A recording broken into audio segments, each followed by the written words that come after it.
জাকাত দেওয়া এটা একটা ফরজ ইবাদত। কোন ব্যক্তি যদি জাকাত না দিয়া পুরা জীবন ভর আকাম কুকাম করিয়া সর্বশেষ সময় যদি একটা মসজিদ করিয়া পরকালীন জাহান্নাম থেকে মুক্তি পেতে চায়, যদি কোনো উসিলা আমার আল্লাহ পাক রব্বুল আলামিন মাফ না করে, তো ওই ব্যক্তি জাকাত না দিয়া ক্ষমা পাওয়ার কখনো যোগ্য হবে না।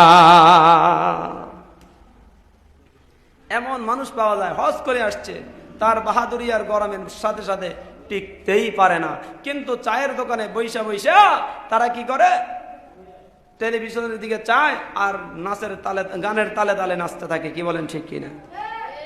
এত দুঃখ রাখবো কোথায়, রাখার জায়গা নাই ভাইরে, এত দুঃখ রাখবো কোথায়, রাখার জায়গা নাই, আমাদেরই কপালেতে শান্তি বুঝি নাই, ও ভাই আমাদেরই কপালেতে শান্তি বুঝি নাই।